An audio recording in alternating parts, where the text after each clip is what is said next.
الحمد لله الذي نحمده ونستعينه ونستغفره ونؤمن به ونتوكل عليه ونعوذ بالله من شرور أنفسنا ومن سيئات أعمالنا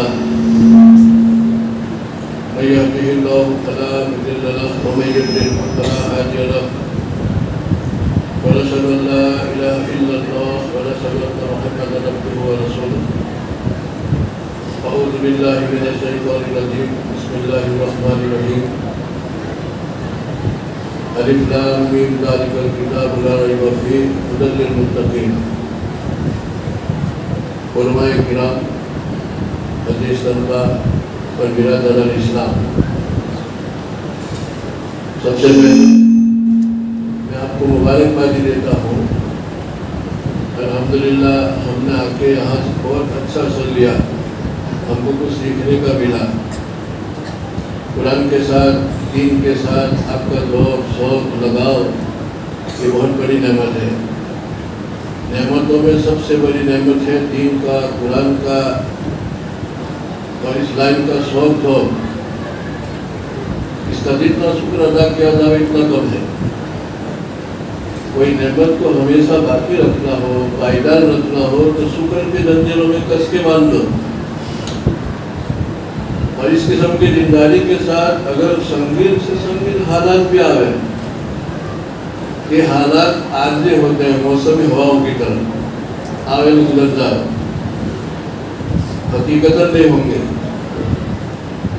اللہ تعالیٰ نے کلام پاک میں فرمایا لِإِلَافِ قُرَيْشٍ إِلَافِهِمْ رِحْلَةَ الشِّتَاءِ وَالصَّيْفِ فَلْيَعْبُدُوا رَبَّ هَذَا الْبَيْتِ الَّذِي أَطْعَمَهُم مِّن جُوعٍ وَآمَنَهُم مِّنْ خَوْفٍ۔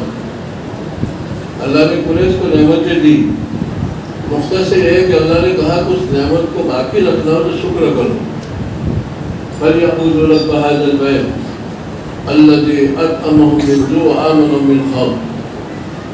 اللہ تعالیٰ نے قریش کو دو نعمتیں بہت بڑی دی تھی، ایک تو امن اور ایک کھانے پینے کی فراوانی۔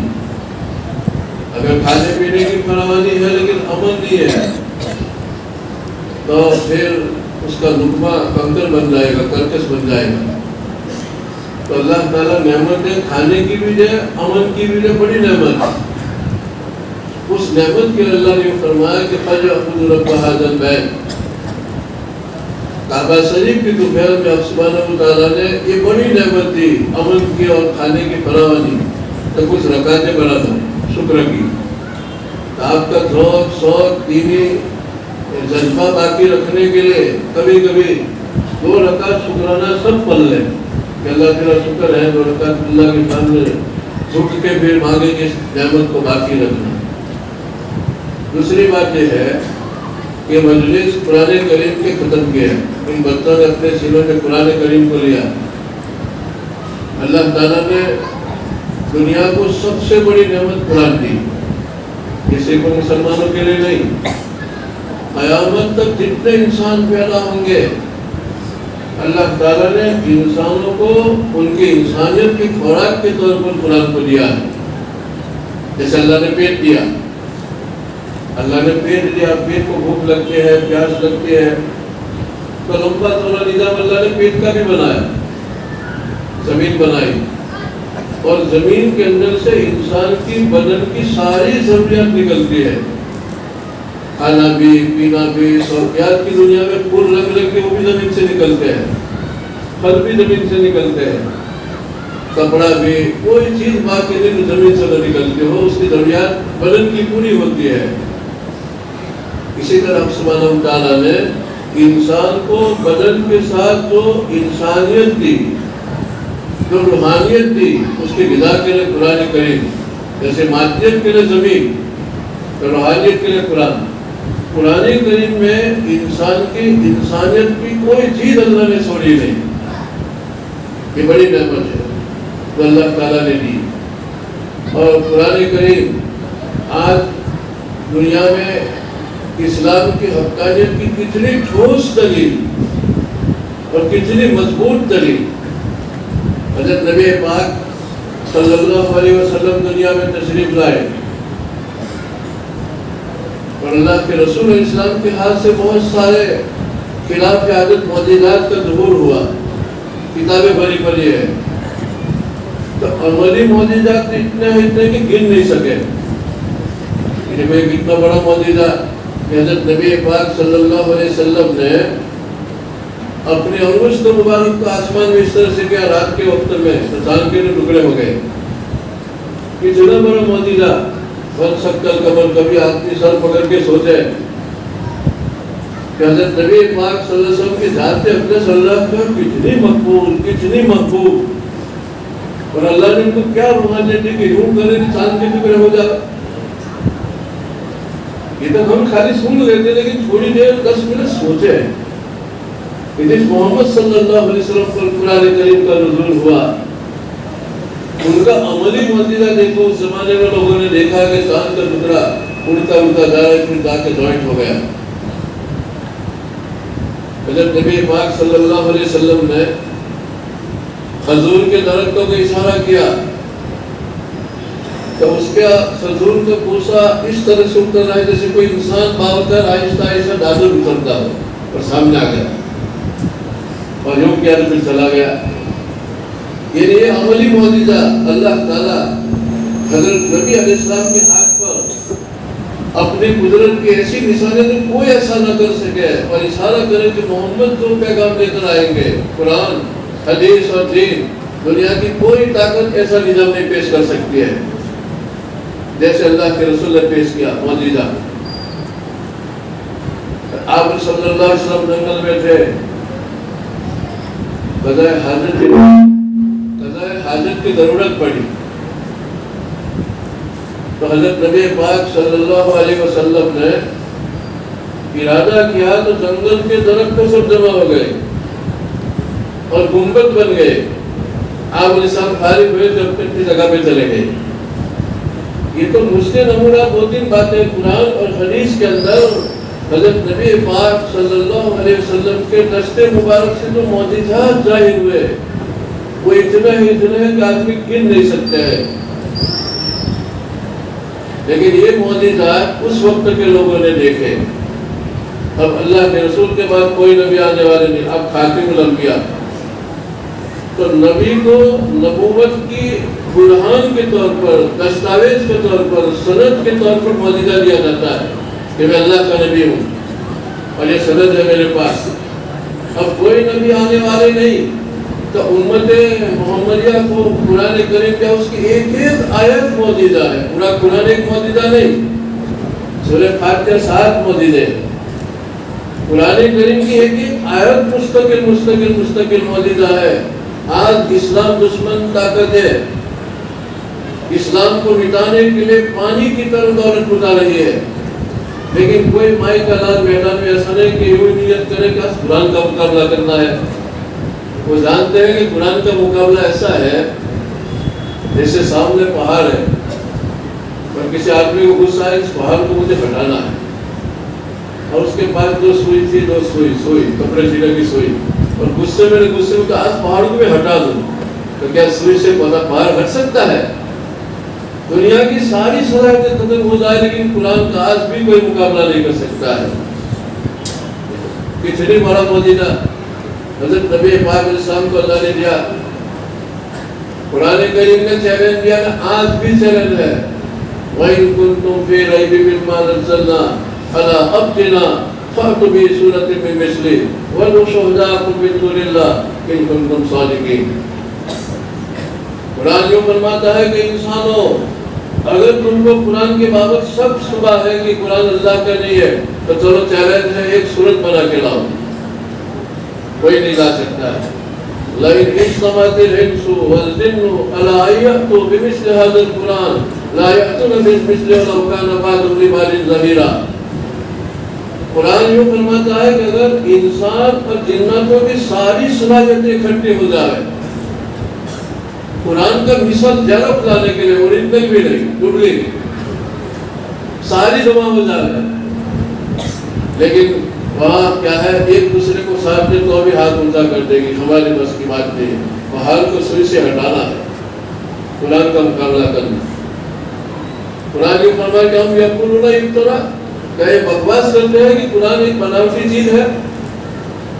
اگر تم کو اس طرح سے ہے تو چلو 10 سن کے لاؤ، فَإِن لَمْ يَسْتَجِيبُوا، اور اگر تم اس چیلنج کا جواب نہیں قبول کر سکتے ہو فَاعْلَمُوا، کان کھول کے سن لو، إِنَّمَا أُنزِلَ بِعِلْمِ اللَّهِ، یہ اللہ کے علم سے اتر کے آیا ہے۔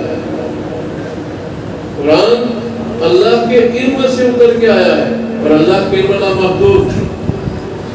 قرآن میں ہے کہ لَوْ كَانَ الْبَحْرُ مِدَادًا لِكَلِمَاتِ رَبِّي لَنَفِدَ الْبَحْرُ قَبْلَ أَن تَنفَدَ كَلِمَاتُ رَبِّي وَلَوْ جِئْنَا بِمِثْلِهِ مَدَدًا، اگر دنیا کے سارے سمندر روشنائی بن جاوے، اور ایک آیت میں ہے کہ اگر دنیا کے سارے درخت کا قلم بن جائے، اب ایک درخت کی کتنی قلم بنے؟ کتنے بڑے بڑے جنگلات ہیں دنیا میں۔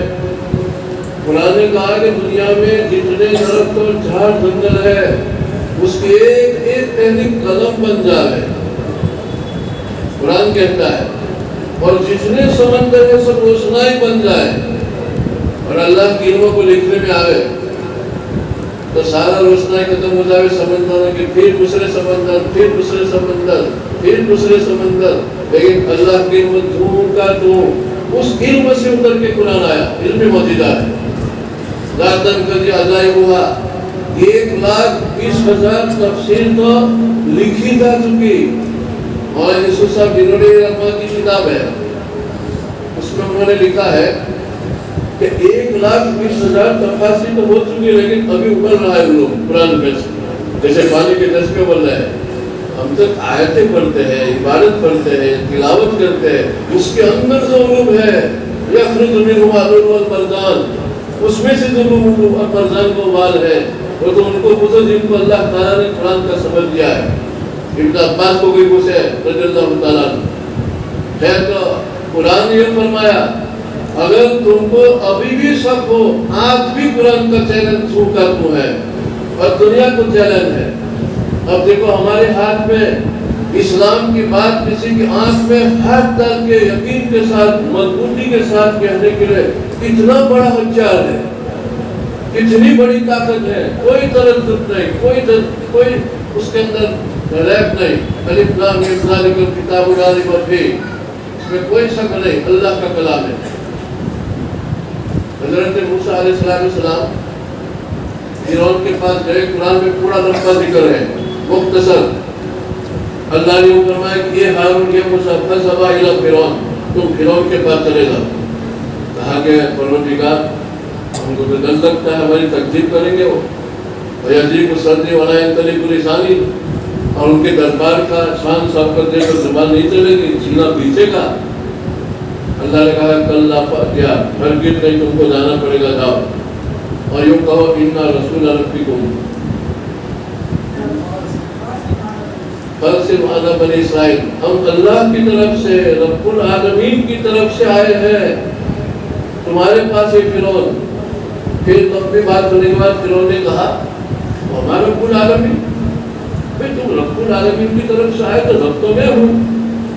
اس نے دعویٰ کیا کہ رب العالمین، یہ کون لوگ ہیں جن کی طرف سے تم آئے؟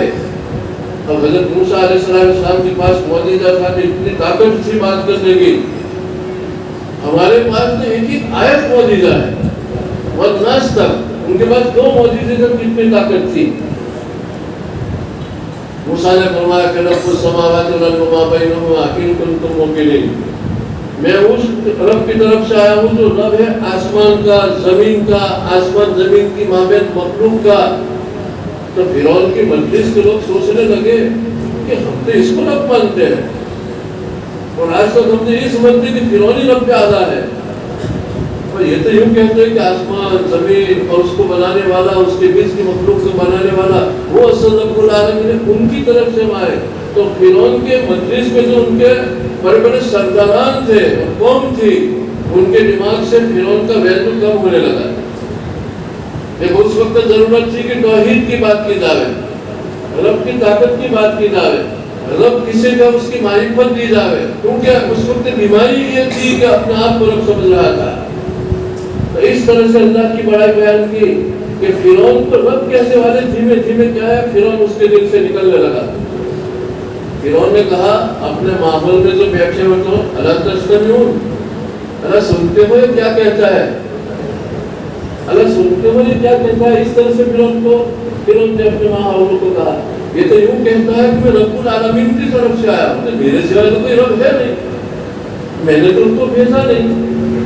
حضرت موسیٰ علیہ السلام نے ان کی بات کی طرف دھیان دیے بغیر پھر کہا ربکم و رب آبائکم الاولین، ربکم و رب آبائکم الاولین، میں تمہارا اور تمہارے پچھلے جتنے بڑے بڑے باپ دادا گزرے ان سب کا رب ہے، ان کی طرف سے آیا ہوں. فرعون نے کہا اپنے درباریوں کو ان رسولکم الذی ارسل الیکم لمجنون، ایسا لگتا ہے کہ اس کی کریک ہے، کریک لمجنون، جو رسول تمہارے پاس آئے ہی لگتا ہے کہ کچھ نہیں ہے، دماغ نہیں ٹھیک ہے نہیں ہے. جب یوں کہتا ہے کہ رب العالمین کی طرف سے آیا اور پھر یوں کہتا ہے کہ تمہارے باپ دادوں کا رب ان کی طرف سے آیا. حضرت موسیٰ علیہ السلام نے پھر یوں کہا کہ رب المشرق والمغرب وما بینہما ان کنتم تعقلون، میں اس رب کی طرف سے آیا تو مشرق اور مغرب کا، مشرق مغرب کے بیچ میں جو ہے ان سب کا رب ہے اور بڑی طاقت کا مالک ہے. اگر تمہارے دماغ میں سمجھ ہے ان کی طرف سے میں رسول بن کے آیا. اب جب حق کے سامنے قاتل گھٹنے ٹیک دیتا ہے تو تشدد پر اتر آتا ہے. فرعون نے کہا لئن استغفرت الہ غیری لأجعلنک من المسجونین، سن موسیٰ میرے سوا اگر کسی کو رب مانا جیل میں ڈال دوں گا. کوئی جوابت نہیں تھا ان کے پاس. حضرت موسیٰ علیہ السلام نے فرمایا اگر میں تیرے سامنے ایک بات پیش کروں وہی تو کبھی صحیح ہوگی، ایک کھلا موجودہ اللہ کی طرف سے آیا، ان کا رسول ہوں، اس کی سند دوں، دستاویز دوں، پروف لوٹاؤں، بھی حضرت پیش کر، کیا ہے تیرے پاس؟ حضرت موسیٰ علیہ السلام نے فَأَلْقَىٰ عَصَاهُ فَإِذَا هِيَ حَيَّةٌ تَسْعَىٰ، ایک لکڑی تھی ہاتھ میں. حضرت موسیٰ علیہ السلام نے زمین پر ڈالی تو اللہ نے معجزہ بنا دیا، پن پناتا سانپ بن گیا. فَإِذَا هِيَ حَيَّةٌ تَسْعَىٰ، اور لکڑی اٹھا لی تو لکڑی بن گئی. زمین پر ڈالے تو سانپ، ایک معجزہ، اور اٹھا لے تو لکڑی بن جائے، دوسرا معجزہ. وَنَزَعَ يَدَهُ فَإِذَا هِيَ بَيْضَاءُ لِلنَّاظِرِينَ، اپنے بغل میں ہاتھ دبا کے نکالا تو یوں لگے کہ سورج اتر کے آئی، اتنا چمک کے لوگوں کی آنکھیں توڑ گئی، یوں کرنے لگے. پھر یوں کیا تو جیسا تو ایسا حال ہوتا ہے. اس کے بعد فرعون نے اپنے درباریوں کو کہا جادوگر لگتا ہے. کیا لگتا ہے؟ یہ بہت لمبی بات ہے، رات پوری ہو جائے. خیر میں تو خالی اتنا کہنا چاہتا ہوں کہ حضرت موسیٰ علیہ السلام کو اللہ نے وہ معجزے دیے جس کا فرعون کے پاس جواب نہیں تھا، تو ان کی آنکھوں میں ہاتھ ڈال کے حق بات کو کیا. ہمارے پاس تو قیامت تک کے اب کوئی نبی آنے والے نہیں، تو قرآن کریم کتنا زندہ معجزہ اور ایک ایک آیت معجزہ. لیکن آج ہم کو معلوم نہیں کہ ہمارے سر کے اوپر گرم گرم روٹیوں کا ٹوکرا ہے اور ہم دوسروں کے در پہ جا کے بھیک مانگ رہے ہیں. اور یہ بھی خیال ہے کہ ہمارے سر کے اوپر گرم گرم روٹیاں بھوک لگے دیکھو نکال کے کام. ہم تو دنیا کو تہذیب تمدن سکھانے والے، کوئی ہمیں کیا سکھائے. لیکن ہم احساسی کمتری، مرغوبیت، قرآن سے اتنے دور کہ دوسری تہذیب سے متاثر ہو کے پیچھے پھر رہے ہیں. قرآن کریم اس کا موضوع یعنی قرآن جس سے بحث کرتا ہے وہ انسانوں سے بحث کرتا ہے. اس کی آنکھ سے، اس کی زبان سے، اس کے کان سے، اس کے ہاتھ سے، اس کی سوچ سے، کیسی سوچ، کیسی آنکھ، کیسی زبان، کیسا سوچنا، اس سے قرآن بحث کرتا ہے. یہ صرف مسلمانوں کا قرآن نہیں ہے. جیسے پانی، کوئی یوں کہا ہے کہ ٹھنڈا پانی تو خالی کسی ایک قوم کا ہے، یہ مشترک سرمایہ سب کے لیے. جیسے روٹی، بھوک پیاس لگتے ہیں تو روٹی پانی پوری دنیا کے انسانوں کے لیے. قرآن کریم صرف مسلمانوں کا نہیں ہے. یہ تو ہم نے پارے قائم کرنے کہ ہمارا قرآن تمہارا نہیں ہے، تمہارا یہ ہے ہمارا قرآن. یہ سب کے لیے مشترک خوراک ہے. جیسے پانی، دھوپ، روٹی، کپڑا، سب کا مشترک سرمایہ. اسی طرح قرآن کی روحانی خوراک سب کے لیے ہے. اور اپنی انسانیت کی، اپنی روحانیت کی، اپنی بگاڑ کی گھڑیاں اس سے ملانے کی ہے، قرآن سے ملانے کی ہے. میں کہا کرتا ہوں ایک چوراہے کے اوپر گھنٹہ گھر قائم کر دیا، گھنٹہ گھر ٹاور. اب ایک دم صحیح وقت بتاتا ہے، ایک منٹ آگے پیچھے نہیں ہوتا ہے، سالوں کا تجربہ. اب ہر کوئی وہاں جائے گا تو اپنی گھڑی دیکھے گا کہ میری گھڑی میں 9 اور 5 بجے ہے، اور گھنٹہ گھر کے اندر 9 بجے تو میری گھڑی 5 منٹ آگے ہے. اپنی گھڑی پر بھروسہ نہیں ہے، بڑی ملا لے گا، اس سے اپنی گھڑی ملا لے. کوئی ایسا نہیں پوچھے گا کہ اس ٹاور کو نصب کرنے والا چائنا کا تھا، روس کا تھا، امریکہ کا تھا، عربستان کا تھا، انڈین تھا. صرف یہ یقین سے صحیح وقت بتاتا ہے، اپنی گھڑیاں ملا دیتا ہے، کوئی پوچھے گا نہیں. قرآن کریم پوری دنیا کے انسانوں کی زندگی بنانے کے لیے، ان کی انسانیت کی گھڑی کو ملانے کے لیے. اور وہ سوچے کہ میں کیسا بولتا ہوں، قرآن کیسا بولنے کا کہا، اپنی بولی کی گھڑی ملاؤ. قرآن نے یوں کرو کیا سوچ سوچ کے بولو، میں تو بے جھوٹ بولتا ہوں، مجھے گھڑی ملانی پڑے گی. قرآن نے کہا یا ایمان والو اپنے آنکھوں کو نیچی رکھو، اے ایمان والو اپنے آنکھوں کو نیچی رکھو، میں میری آنکھیں کو گھڑی ملاؤں، تو یوں بھی سکتا ہوں. یہ تو یوں کروا دے گا. یہ مثال دے رہا ہوں، بہت لمبی باتیں ہیں. فرق میں ہے کہ جیسے گھڑی سے آدمی گھڑی ملاتا ہے، ایک بات کے یقین کے صحیح وقت دکھاتا ہے. قرآن ایک دم صحیح زندگی بتاتا ہے. قرآن کا مقصد کیا ہے جانتے ہو؟ قرآن کریم کا مقصد کیا ہے جانتے ہو؟ صلاح اور فلاح کو یقینی بنانا. صلاح کا معنی اگر کسی کو سدھرنا ہے تو قرآن کے مطابق زندگی میں یقیناً 2 دونی 4 کی طرح سدھر گیا. اگر کسی کو اپنے کو ٹاپ بنانا ہے، قیمتی بنانا ہے، تو قرآن کے مطابق اپنے سوچ کو ڈھال لیا تو یقین جانو کہ اس کے اندر صلاح آ گئی. اور صلاح کے بعد کیا ہوگا؟ کامیابی، فلاح. اب فلاح کامیاب، تو صلاح اور فلاح کو یقینی بنانا. اور فلاح سب سے بڑی جنت میں جائے گا. پڑھتا جا، کرتا جا، آگے بڑھتا جا. قرآن یوں کہتا ہے. تو قرآن کے مطابق زندگی انسان دنیا کا کوئی بھی انسان بنائے گا، اس کی صلاح اور فلاح یقینی ہو جائے گی. جیسے 2 دونی 4، برف ٹھنڈا ہے، آگ گرم ہے، آسمان پر اوپر ہے، زمین کے پیروں کے نیچے آسمان نہیں ہے. چھوٹا بچہ بھی کہتا ہے کہ آسمان اوپر ہے. مسلمان اتنا مسلم کہ قرآن کے مطابق کوئی اپنی زندگی بنائے تو اس کی صلاح یعنی سدھر گیا، اور اس کی فلاح یعنی کامیاب ہو گیا. کہ یقینی یقینی یقینی. کتنی بڑی بات. قرآن میں حق سبحانہ و تعالیٰ نے وہ اسباب بھی بیان کیے ہیں جن اسباب کو اگر کوئی فرد اپنا لے یا کوئی قوم اپنا لے تو ان کی بربادی، ان کی ہلاکت اور ان کا دیش نابود ہو جانا یقینی یقینی یقینی. دنیا کی کوئی طاقت اس کی بربادی سے، اس کی ہلاکت سے بچا نہیں سکے گی. ایسے صفات بھی قرآن نے بتائے. پھر وہ یوں کہا کہ ہمارے پاس تو کلچر ہے، اور اپنے کلچر پر اس کو کیا ہے ناز ہے، اور اپنے کلچر پر اتراتا ہے. یا ہمارے پاس تو تہذیب ہے، تمدن ہے، عسکری طاقت ہے، کوئی چیز اس کو بتا نہیں سکے گی. چاہے مادی اعتبار سے کتنی ترقی پر قوم ہو، لیکن ہلاکت کے اسباب اس کے اندر جمع ہو جائیں گے. تو قرآن اٹھا کے کہتا ہے، اس کو ایام اللہ کہتے ہیں، ایام اللہ، کہ ایسوں کو باوجود ترقی کے مادی ترقی تھی، کھیتی کی ترقی تھی، تعمیرات کی ترقی تھی، تہذیب و کلچر و تمدن کی ترقی تھی، لیکن ہلاکت کے اسباب اور صفات اس کے اندر آنے لگے تو ان کو کوئی دنیا کی طاقت بچا نہیں سکی. قرآن نے کہا، قرآن میں اللہ تعالیٰ نے ایک جگہ کے اوپر بیان فرمایا کہ کلن اخذنا بذنب فمنهم من ارسلنا علیہ حاصبا ومنهم من اخذته الصیحة ومنهم من خسفنا بهم الارض ومنهم من اغرقنا وما كان الله ليضل ولكن كانوا على انفسهم يظلمون.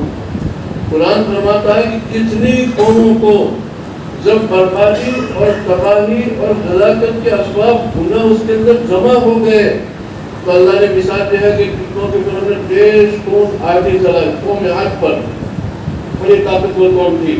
وَإِذَا بَطَشْتُمْ جَبَّارِينَ، تو جب کسی دشمن کو پکڑے تو 2 پیار سے تیر ڈال دی، لیکن ان کے اندر ہلاکت کا سبب جمع ہو گیا، استکبار گھمنڈ پیدا ہو گیا. اللہ تعالیٰ نے ہر سے غلط کی طرح مٹا کے رکھا. تو ان کے اوپر قوم سمود کے اوپر ایک آواز آئی، کلیجے پھٹ گئے اور اونٹے کے منہ ختم ہو گئے۔ قارون کو اللہ نے زمین پہ ڈسے گھسا دیا۔ قوم نوح کو اللہ تعالیٰ نے پانی پہ ڈبو دیا۔ اللہ کے نبی ہم نے اس پر کوئی ظلم نہیں کیا، وہ خود اپنے آپ پر ظلم کر رہے ہیں۔ قرآن میں وَأَمَّا عَادٌ فَاسْتَكْبَرُوا فِي الْأَرْضِ بِغَيْرِ الْحَقِّ وَقَالُوا مَنْ أَشَدُّ مِنَّا قُوَّةً أَوَلَمْ يَرَوْا أَنَّ اللَّهَ الَّذِي خَلَقَهُمْ هُوَ أَشَدُّ مِنْهُمْ قُوَّةً وَقَالُوا بِآيَاتِنَا يَجْحَدُونَ۔ قرآن نے یہ فرمایا کہ قوم عاد اللہ کی زمین کے اوپر گھمنڈ کیا۔ دیکھو استکبار، گھمنڈ، اپنے آپ کو اپنے کل سمجھنا کہ میرے پاس تو سب کی عقل ہے، مجھے کسی کو پوچھنے کی کوئی ضرورت نہیں ہے، میں سب کو کیا ہے دے سکتا ہوں پیغام، صلاحیت کا، صلاح کا، فلاح کا۔ اس قسم کی قومیں جب زمین میں آئی جیسے قوم عاد، استکبار پیدا ہوا، گھمنڈ پیدا ہوا، تو اللہ نے فرمایا کہ اپنے خالق، جس خالق نے رتبے سے بھول پیدا کیا، اس کو اوقات کو بھول گئی، تو اللہ تعالیٰ نے اس کو ہلاک کر دیا۔ اسباب میں ہلاکت میں سے قرآن کے اندر سب سے بڑھ کر کے کوئی سبب بیان کیا تو اللہ کی ہدایت کو ٹھکرانا گھمنڈ میں ہے، رسول کی تعلیم کو گھمنڈ میں ٹھکرانا، رسولوں کی تکذیب کرنا اور اللہ کی نافرمانی پر جم جانا۔ جب اللہ کی نافرمانی پر، معصیت پر جماؤ پیدا ہو گیا، استکبار پیدا ہو گیا، ہدایت کی طرف سے بے اعتنائی ہوئی، ٹھکرایا گیا، تو اس کے اندر ہلاکت کے اسباب جمع ہو رہے۔ اللہ نے ایام اللہ کے اندر اس کو پھیلا دیا۔ دوسرے نمبر پر اب سبحانہ وتعالیٰ جب کسی قوم کے اندر کسی بھی طرف سے ظلم جمع ہو جاتا ہے، ظلم جمع ہو جاتا ہے، تو اللہ تعالیٰ اس کو حد پہ غلط کی طرح مٹا دیتا ہے۔ قرآن میں فرمایا وَقَدْ أَهْلَكْنَا الْقُرُونَ مِنْ قَبْلِكُمْ لَمَّا ظَلَمُوا، ہم نے تم سے پہلے ایک ایک بستی کو جب ظلم پر اتر آئی، ستم پر اتر آئی، تو ہم نے ختم کر کے رکھ دیا۔ تو دیکھو اسباب ہلاکت بیان کیے کہ نہیں؟ اگر کسی فرد میں، کسی قوم میں، کسی ملک میں استکبار اور گھمنڈ پیدا ہو گیا یا ظلم و زیادتی پیدا ہوگی، ظلم کی لاکھوں قسمیں ہیں، بہت لمبی تفسیر ہے، مستقل ہے کہ کسی کو ٹینشن دینا یہ بھی ظلم ہے، کسی کو کسی کے حق کو نہ دینا، ان کے حق کو چھین لینا یہ بھی ظلم ہے۔ اس قسم کی جتنی بھی ظلم ہے، ظلمات، تو وہ قوم کیا ہے ہلاکت کی طرف جا رہی ہے۔ اور اس کے بعد اس کے عقیدے میں، اس کی فکر میں، اس کے اخلاق میں ایسا فساد پیدا ہوتا ہے کہ اس کا کوئی بھی قدم ہلاکت کی طرف اٹھے گا، اس کی بولی ہلاکت کی طرف، اس کا سوچ ہلاکت کی طرف، اس کا چلنا ہلاکت کی طرف۔ تیسرے نمبر پر فساد کا معنی اللہ تعالیٰ نے ہر انسان میں اتنی صلاحیت رکھی ہے کہ اپنی طرف سے کسی کو فائدہ پہنچا سکتا ہے، اپنی حفاظت کو ختم کر دے، اپنی نافیت کو ختم کر دے۔ اور اللہ تعالیٰ نے امن اور سکون کی فضل دنیا کا نظام بنایا، اس امن سکون کے اندر مقیم بنے، اس کو کیا ہے راستے سے ہٹا کے امن کے بجائے فساد برپا کرے، تو اللہ کی طرف سے اس قوم کی یا اس فرد کی تباہی اور بربادی کا سبب اس کے اندر آنے لگا، وہ ختم ہو جائے گی۔ کسی آدمی کا مہمان آنے والے ہو، مہمان کے آنے سے پہلے اس نے اچھی طرح سے تکیہ بچھایا ہے، گدا بچھایا ہے، بہت کچھ کیا ہے کرینا سے، لیکن کوئی آدمی آ کے اس کو یوں کر کے پھینک گیا اور ادھر پھینک کر دے تو غصہ آئے گا کہ میں نے کتنی محنت سے سجایا، لیکن اس طرح سے بگاڑا۔ اب سبحانہ تعالیٰ نے امن و امان پر دنیا کا نظام بنایا، امن و امان کی بقا کے لیے انبیاء علیہ السلام کو مبعوث فرمایا اور پوری شریعت کو دیا، شریعت کے ایک ایک حکم کو دیکھنا، امن کو باقی رکھنا ہے، یا تو جان کی حفاظت، یا تو عقل کی حفاظت، یا تو نسل کی حفاظت، یا تو اپنی جانوں کی حفاظت، جس کو دنیا کا مدار ہے ان کی حفاظت ہی شریعت کی کسی حکم کے اندر نکلے گی، اور اس کے بجائے کوئی فساد بتاوے، اپنے نافیت کو ختم کر دے، تو سمجھ رہے کہ اس کے اندر ہلاکت کا سبب جمع ہو گیا۔ اسی طرح انتخابات، سیاحت کا انتخاب، کوئی یوں سمجھے کہ بس صرف عیاش کرنے کا، تعیش کرنے کا، حاکم کھا پی کے مزہ کرنے کا اور خالق کو بھول جاوے اور اللہ کی نافرمانی کو اتنا معمولی سمجھے کہ ذرا در نافرمانی کرے، تو اللہ نے فرمایا حسب الذین یعملون السیئات ان یسبقونا، کیا جو لوگ دھڑا دھڑ اللہ کی نافرمانی کرتے ہیں، تعیش کرتے ہیں، اللہ کو بھول کے زندگی گزارتے ہیں، کیا وہ یوں سمجھتے ہیں کہ ہم سے چھٹک سکتے ہیں؟ کوئی بھی ہم سے چھٹک نہیں سکتا ہے۔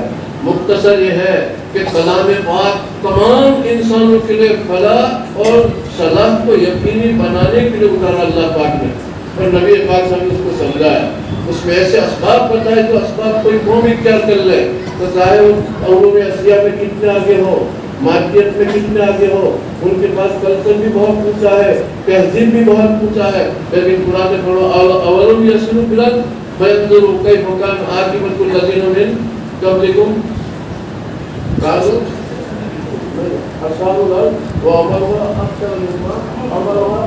قرآن نے فرمایا کہ ذرا دنیا میں گھومو، ایسی قومیں بھی دنیا کے اندر آئی جو کھیتی کے اعتبار سے بہت ترقی پر تھی، جیسے قوم سبا۔ اسی طرح تعمیرات کے اعتبار سے پہاڑوں میں اونچے اونچے بنگلے بنا رہے کہ ان کے پاس ہزاروں قسم کی اسلام کا علم تھا، لیکن اللہ سے رشتہ کٹ گیا، خواہشات پر اتر آئے، اسباب ہلاکت جمع ہو گئے، تو اللہ تعالیٰ نے ان کو اس طرح سے ہلاک کیا کہ ان کی تمدنی ترقی، ان کی تعمیری ترقی، ان کی جہاد کی لائن کی بلندی ان کو نہیں بچا سکی۔ تو قرآن میرے دوست اور بزرگوں اللہ کی طرف سے بڑی نعمت ہے تمام انسانوں کے لیے، پورے انسانوں کے لیے، اس کو اللہ کی نعمت سمجھے۔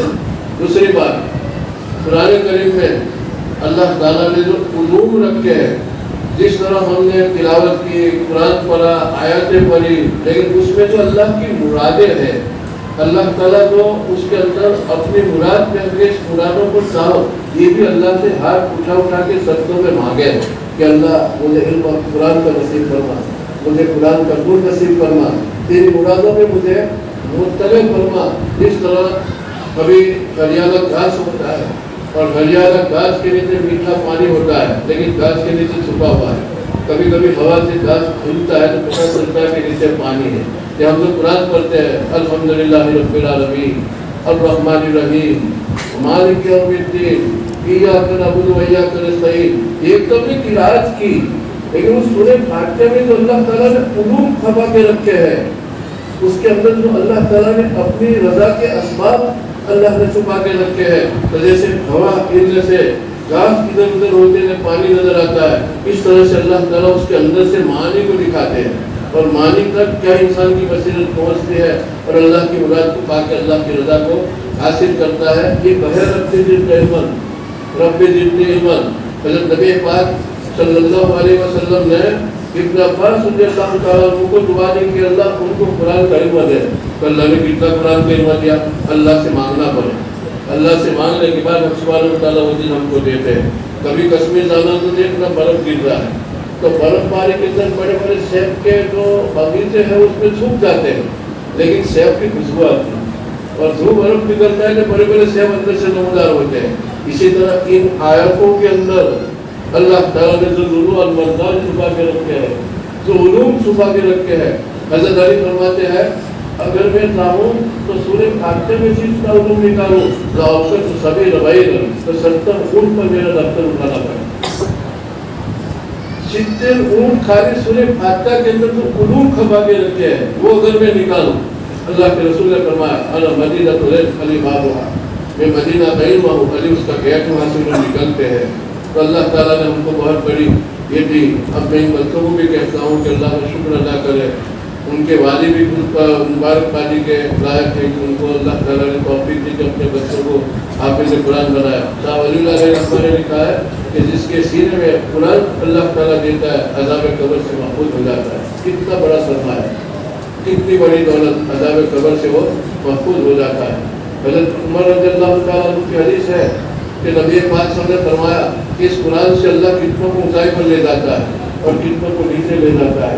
الیاذ باللہ، اگر ہم سے قرآن کے بابت بے ادبی ہوئی، گستاخی ہوئی، کس طرح سے پڑھنا تھا اس طرح سے ہم نے نہیں پڑھا، تو یہ بھی ہے کہ یضل بہ کثیرا ویہدی بہ کثیرا، یہ قرآن کتنوں کو ہدایت دیتا ہے، کتنوں کو گمراہ بھی کرتا ہے۔ جیسے روح البیان کے اندر ایک جملہ لکھا ہے کہ قطر الندى صار فی ذوق الاسلام ذرا وصار فی ذوق الابحار سما، جیسے سبنم کا قطرہ جب جنگل میں ٹپکتا ہے تو اژدہا منہ پھاڑ کے اس کو اپنے پیٹ میں لیتا ہے، سبنم جھا کر، اس کے پیٹ میں جا کے وہ چائے پتہ زہر بنتا ہے اور سمندر کا سیپ بھی اپنے میں لیتا ہے اور نیچے بیٹھ جاتا ہے تو فائبر بنتا ہے, موٹی بنتا ہے. ایک قطرہ ہے سب بنتا ہے.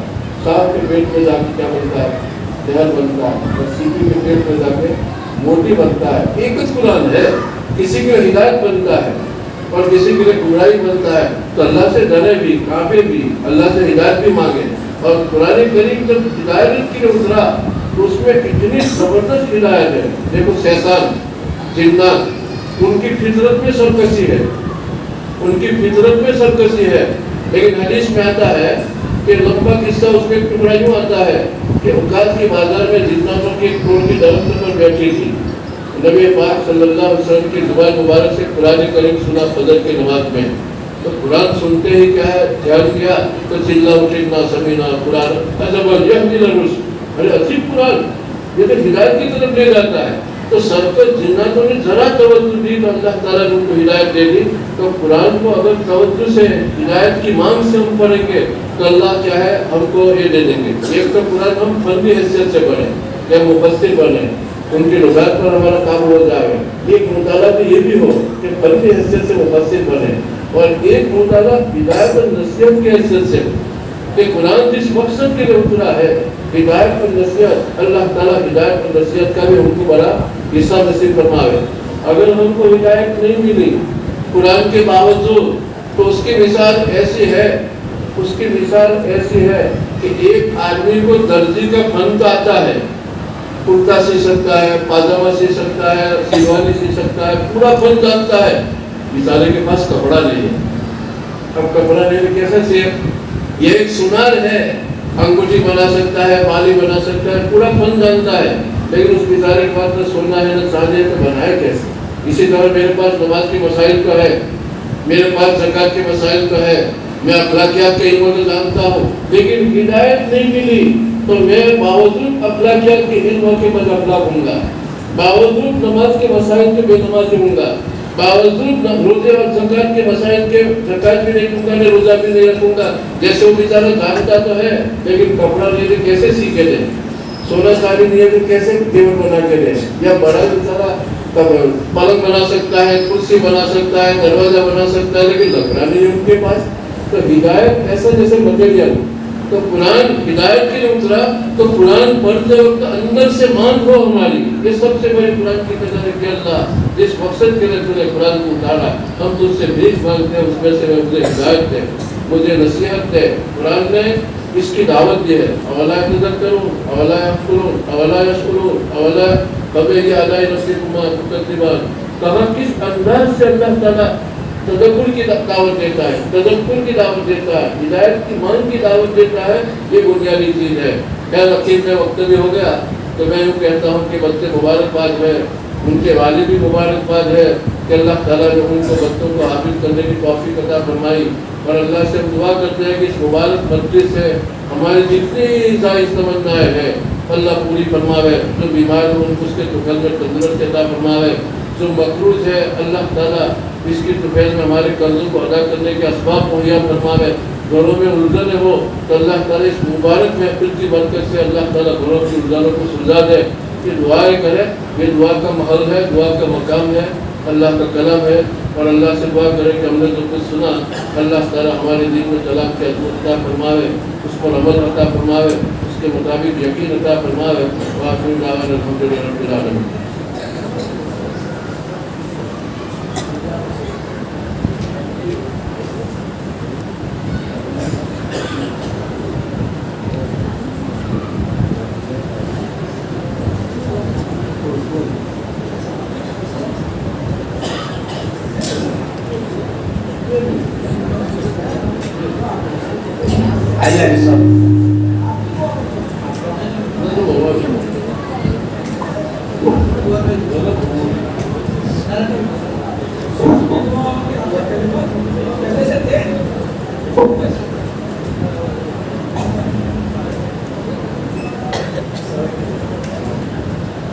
چار بچوں کو شیخ صاحب کے آگے سرد دیتے, اس کے بعد حاجی صاحب کچھ بات کریں گے, اس کے بعد انشاءاللہ انہیں کے ذریعے سے دعا ہوگی.